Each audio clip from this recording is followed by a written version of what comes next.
You mustn't let your fanboyism cloud your judgment. Like, people have been giving Joseph Parker outs saying Kojanu was his sparring partner and he knew everything about him. That's why he gave him such a hard time. Well, Anthony Joshua was Klitschko's sparring partner. And Vladimir says, I remember him very well from training, from sparring with him. And many say that was the reason he took the fight. He sparred the guy and he knew what he was about. And he lost by a vicious stoppage against the relatively inexperienced Joshua. Lots of guys have sparred each other. Jimmy Ellis was the sparring partner to Muhammad Ali. Muhammad Ali manhandled him, and Jimmy Ellis wasn't no bitch. He was a former champion himself who beat the likes of Jerry Quarry, Oscar Bonavina, and more. Familiarity shouldn't affect the outcome of the fight. It shouldn't. He's a world champion. You prepare for your opponent, and considering the low rank of your opponent, you were supposed to shine. If you're going to give the guy out, I'm saying if you're going to give a guy out, the more acceptable excuse would be the guy came in at a few days' notice when Hughie Fury pulled out. And it's not ideal making them late adjustments for a change in opponent so late in the training camp. Fair enough. But even that, I wouldn't pay too much lip service to that either. The truth is, since Parker has moved into world class, and I'm going to take that from the Carlos Takam fight, the Andy Ruiz fight, and this fight here, he hasn't conclusively won any of them fights. I'm one of the few who I know, like, and I don't see the thing with me, when I score a fight, I didn't always used to be like this. I said, oh man, how come I've got it different to everyone else? And sometimes you don't want to come out like that and be the odd man out because you're going to be thinking, oh, they're going to say you don't know nothing about boxing. That's fair enough. But I didn't have Parker conclusively winning that fight against Takam. I didn't score it round for round. I had Andy Ruiz up on the scorecard against Joseph Parker. I had him up on the scorecard, winning. Kojanu, of course, Parker won. There's no doubt about who won that fight. None at all. None at all. But he didn't shine against an opponent who Donovan Dennis took out. People blamed Kojanu for fighting a negative fight, why Parker couldn't find the openings. What are you talking about? Kojanu was pushing the pace. He was pushing, well, not pushing the pace, but he was coming forward. If someone's coming forward, you can't surely blame them for trying to turn it into a chess match. He was coming forward, actually challenging Parker to stand there with him. So I don't get that at all. I don't understand that at all.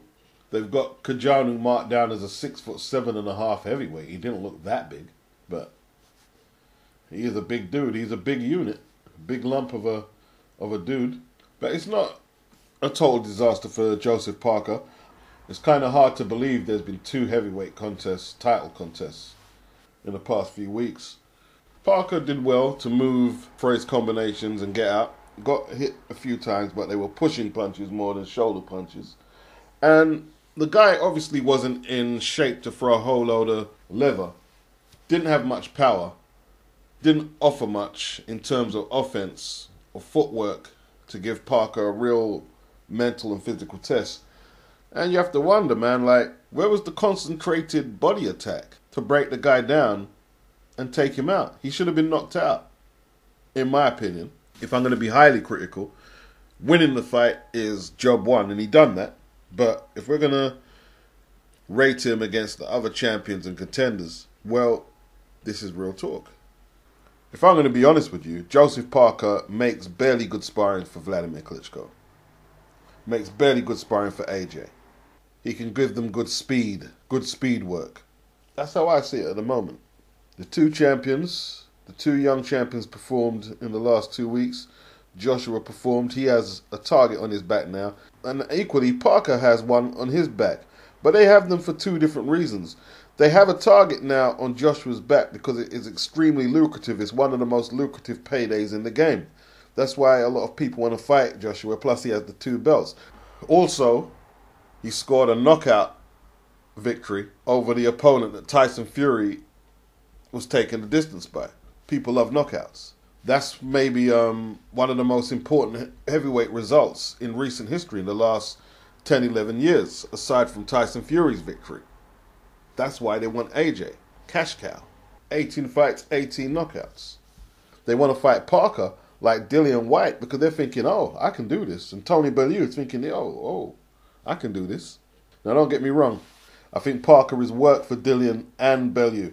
And I can't make up my mind who wins either matchup. But that's how they're viewing it. They're looking at him as food right now. Parker, he's kind of looking like Ricky Burns was when he was lightweight champion. And Beltran broke his draw and he had a couple of dodgy decisions. He's kind of looking like that in the heavyweight division. Now, I know I'm being very harsh. I am being very harsh. In your opinion, I'm being harsh. To me, I'm just telling the truth. Just breaking it down for what it is. He's still the champion. If I was Kevin Barry, I'd keep the young man in New Zealand for as long as possible. I don't think traveling is going to do this guy any good. I don't think he's going to improve. Fighting in another man's backyard, he looks shaky with home territory. So keep him in New Zealand. I don't know who's the voluntary. Hopefully for him, it's not no one too tough. Not in the WBO, it won't be anyone too tough. Let me put it up quickly. They still got Hughie Fury. Nobody really wants to see Hughie Fury and Joseph Parker right now. Hughie Fury's not hot right now. He's been inactive for a long time. Hasn't really fought anybody. Not a knockout puncher. Not exciting. Not really a valid commodity until the UCAD hearing is sorted out as well. I'd probably actually prefer to see the Christian Hammer fight than Hughie Fury or Jerome Miller. Could be a dark horse, but I'm not seeing no obvious superstar quality from Joseph Parker. He didn't look capable of hurting his man either, which isn't a bad thing because he didn't look like he was in danger at any time either. And you have to look at that as well. So there's positives there too. Deontay Wilder is another guy who sees him like food and wants the unification fight. Would Wilder travel to New Zealand? It would be worth it if he wants to add to his trinkets and his bargaining power for a unification showdown with Joshua. It would be worth it. I mean, you're going to travel to Russia. Why not travel to New Zealand? I'd rather go to New Zealand than Russia. For all you people saying Wilder keeps ducking fights, I guarantee you Joseph Parker does not want the Wilder fight. Or his team, Duco Events, do not want no part of Deontay Wilder. Trust me. But if Parker wants to be considered serious, he has to take on a Wilder. I think that the Wilder-Parker fight is the most obvious one and quite easy to make. That really needs to go down. See, they're not used to having title belts over the heavyweight title belts, or any other belts, any other division for that matter. But a heavyweight title belt, they're holding it like a gold card right now. But the rest of the world, we don't give a fuck about that, After Kojanu, lackluster performance, people want to see if Parker has it or not. That's what they want to see.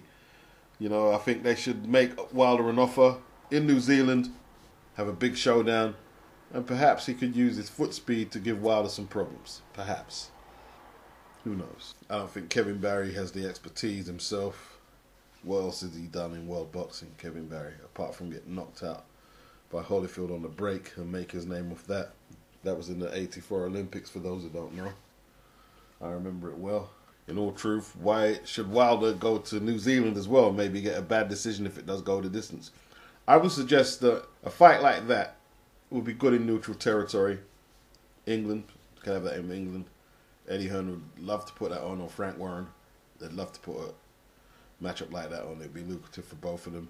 It's a good buzz about British boxing. They'd have no problem selling out certain arenas. The winner is in the right country to call out AJ next, make themselves visible to the British public. The matchups are there in the heavyweight division. Like, even just looking at the WBO list, Miller Time versus Christian Hammer, that would be pretty good. PBC fight. Trying to be enthusiastic about the heavyweight division, but, you get excited after events like last week, and then all of a sudden, the anticlimax starts setting back in again, and then goes back to the mediocre, wishing this would happen and that. Like, it's the same. Hopefully it's not the same thing after Tyson Fury beat Klitschko, where a whole load of optimism was opening up and then kind of died down again. We'll see.